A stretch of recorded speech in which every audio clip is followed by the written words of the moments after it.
back in the house of God in another service. Seigneur, nous sommes heureux ce matin. Dear televiewers of Power Creatures and Footy Television, good evening and welcome to your broadcast of Daily Bread. We are to listen all the Daily Breads listen in the week. Goodbye and see you in the next seconds that follows. Now for a moment while we have Satan is much smarter than Eve. She wasn't even in the picture. But she wasn't supposed to be smart. She's supposed to be obedient. Satan était beaucoup plus intelligent qu'Ève. Elle n'était même pas dans la course. Mais elle n'était pas censée être intelligente, elle était censée être obéissante. We're not supposed to be smart. Jesus said the children of this world, the kingdom of this world is much smarter, the children of darkness and the children of light. Nous ne sommes pas censés être intelligents. Jésus a dit que les enfants de ce monde, ou que le royaume de ce monde est beaucoup plus intelligent, les enfants des ténèbres que les enfants de la lumière.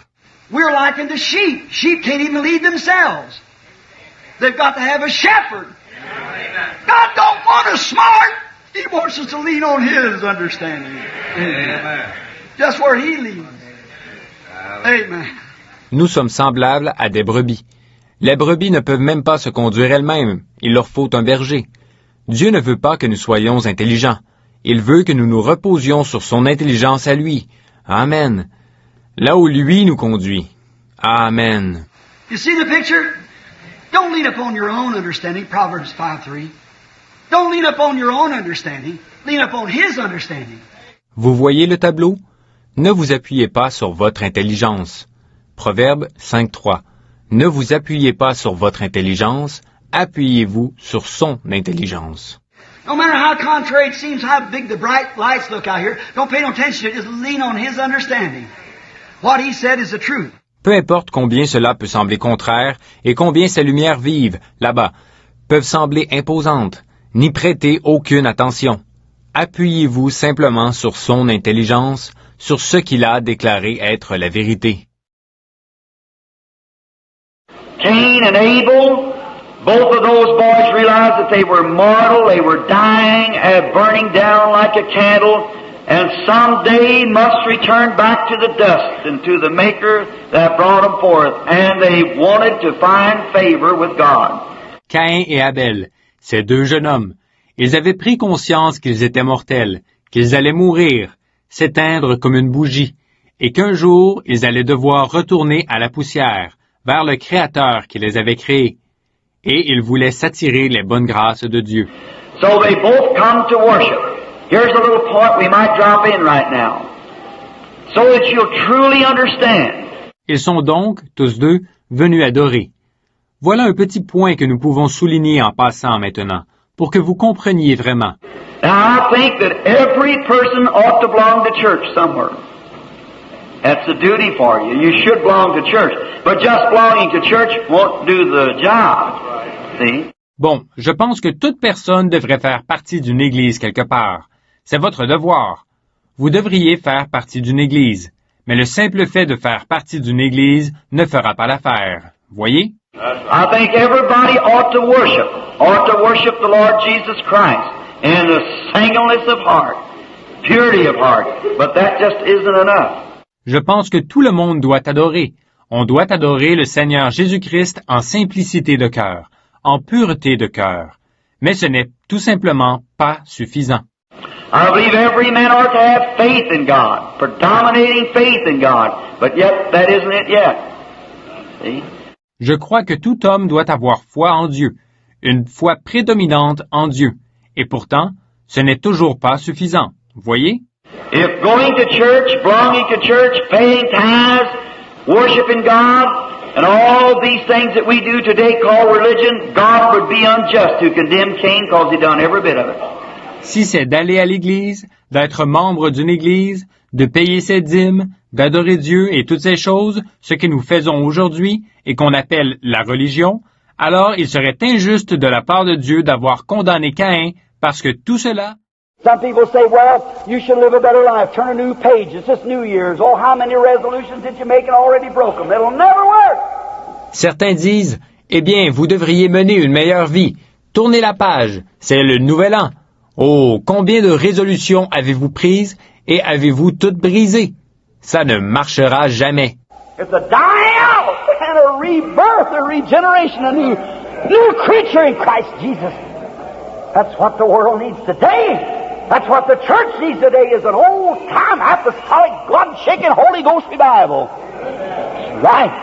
Il faut une mort et une renaissance, une régénération, une nouvelle créature en Jésus-Christ. Voilà de quoi le monde a besoin aujourd'hui. Voilà de quoi l'Église a besoin aujourd'hui. Un réveil du Saint-Esprit à l'ancienne mode, apostolique, secoué par Dieu. C'est vrai. I don't mean in a bunch of fanaticism. I don't believe in a bunch of emotional worked up, but I mean a real, true, blood-born salvation that sets man free from sin and makes him a new creature in Christ. Amen. Je n'entends pas par là un tas de fanatisme. Je ne crois pas à tout cet emballement suscité par les émotions. Mais ce dont je parle, c'est d'un véritable salut né du sang qui affranchit l'homme du péché et qui fait de lui une nouvelle créature en Christ. Amen. You know that's the truth. Come upon those bases.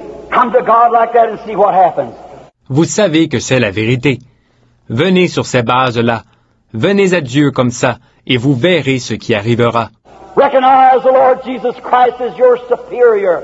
Recognize that you're dead and your life is hid in Him through God and sealed in there by the Holy Ghost. And walk up to Father.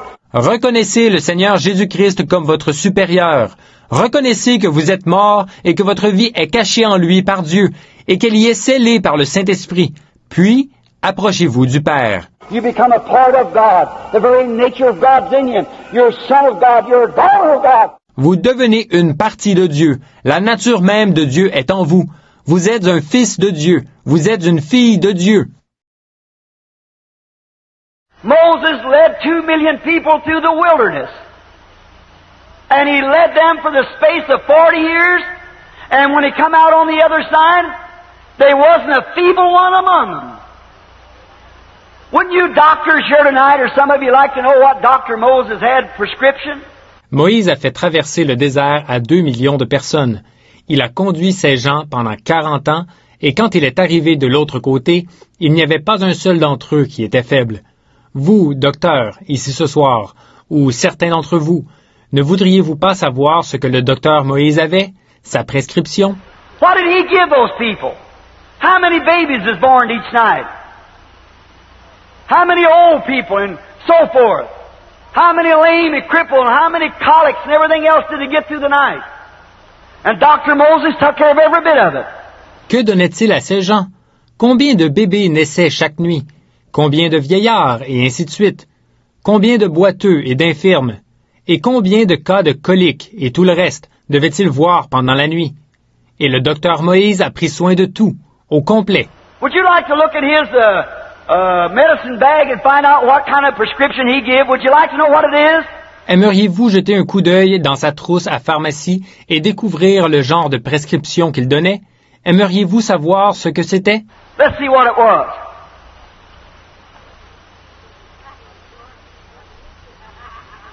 Here it is. I'm the Lord, and He healeth all thy diseases. Amen. That's the only remedy He had. And it worked for 2 million people. Voyons ce que c'était. La voici. Je suis l'Éternel qui guérit toutes tes maladies. Amen.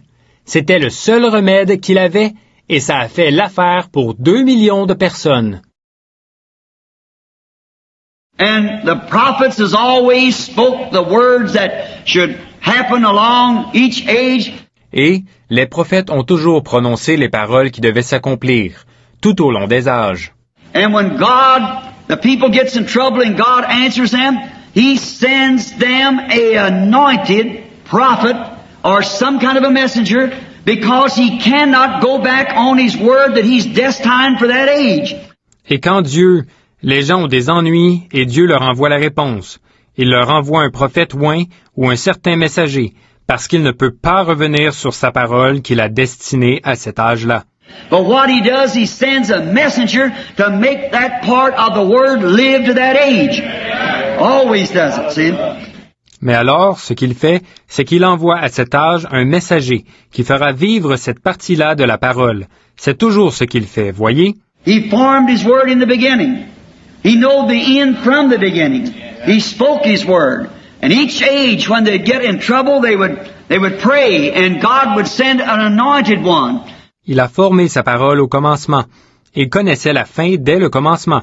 Il a prononcé sa parole.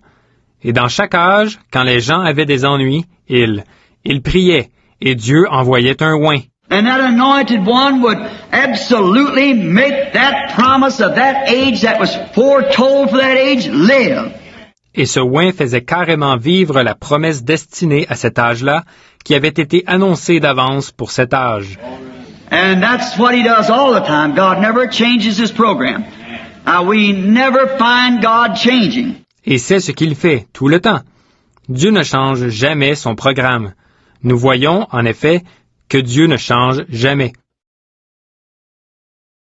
It's been told me by authorities that before they had the days of the smelter, to take the dross out of the gold, take the iron and the pyrite.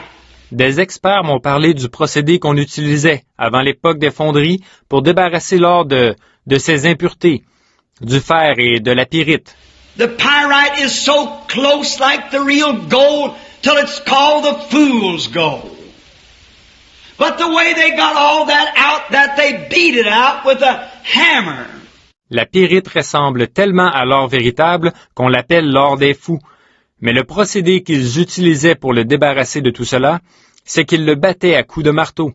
The Indians used to do that. And the old goldsmiths used to do it. Beat it with a hammer and turn it over and beat until all the dross was out of it. C'est ce que faisaient les Indiens autrefois. Et c'est ce que faisaient aussi les orfèvres d'autrefois. Ils le battaient à coups de marteau, ils le tournaient et le retournaient, ils le battaient jusqu'à ce que toutes les impuretés en soient sorties. And the only way that they knew that it was down to the gold was when the beater could see his reflection in it. Et le seul moyen de savoir qu'il ne restait plus que l'or, c'est quand celui qui le battait pouvait voir son reflet dedans. The one who was beating could constantly look until he could almost shave by his own reflection in the gold that he was beating. Celui qui le battait le regardait constamment, jusqu'à ce qu'il puisse presque se raser devant son propre reflet, projeté par l'or qu'il battait. And when the Holy Spirit of God begins to beat on us with the gospel hammer, until all of the things of the world is beaten out and we can reflect the image of the Lord God, then I believe we become Christians. Et quand le Saint-Esprit de Dieu se met à nous battre avec le marteau de l'Évangile, qu'il nous bat jusqu'à ce que toutes les choses du monde soient sorties de nous et que nous reflétions l'image du Seigneur Dieu, c'est alors, je crois, que nous devenons des chrétiens. For the word Christian means Christ-like and to reflect Him. En effet, le mot chrétien signifie semblable à Christ, le refléter. Notice, now I'll give you a new spirit, and I'll put my spirit. Notice, the new heart is put right in the middle of you. Remarquez maintenant, je vous donnerai un esprit nouveau et je mettrai mon esprit. Remarquez, le cœur nouveau est placé au centre même de votre être. And the new spirit is put right in the middle of your new heart. And His spirit is put right in the middle of the new spirit. Et l'esprit nouveau est placé au centre même de votre cœur nouveau. Et son esprit est placé au centre même de l'esprit nouveau. It's just like the mainspring in a famous watch. When that mainspring sits in the middle of the watch, it controls every movement of that watch. C'est comme le ressort moteur d'une montre de marque connue. Quand ce ressort moteur se trouve au centre de la montre, il contrôle tous les mouvements de cette montre. And that's what's the matter, friends. Now, I hope you see this. And I'm not saying it to be trying to twist or be indifferent. I'm only saying it because I know that someday I'll stand to the judgment with you. Et c'est là le problème, mes amis. Maintenant, j'espère que vous le verrez. Et je ne dis pas ceci pour chercher à déformer ou à faire preuve d'indifférence. Si je le dis, c'est uniquement parce que je sais qu'un jour, je comparaîtrai en jugement avec vous. You see, if the Holy Spirit is in the middle of your spirit, as that watch spring makes all the rest of the movements just stick just exactly to the place, keeping perfect time. Vous voyez, si le Saint-Esprit est au centre de votre esprit, et c'est ce ressort de la montre qui amène tous les autres mouvements à s'aligner avec précision sur le tic-tac de celle-ci pour qu'elle indique parfaitement l'heure. When the Holy Spirit is in the middle of your spirit, it makes every action of the Holy Spirit in you tick off just exactly according to God's timepiece, the Bible. Right? Quand le Saint-Esprit est au centre de votre esprit, cela amène toutes les actions du Saint-Esprit qui est en vous à s'aligner avec précision sur le tic-tac de l'horloge de Dieu, la Bible. C'est vrai. Now for a moment while we have. This was a pleasure for us to meet you once again on your broadcast to Deliberate. Goodbye and see you next week for another edition. God willing. Shalom. Oh,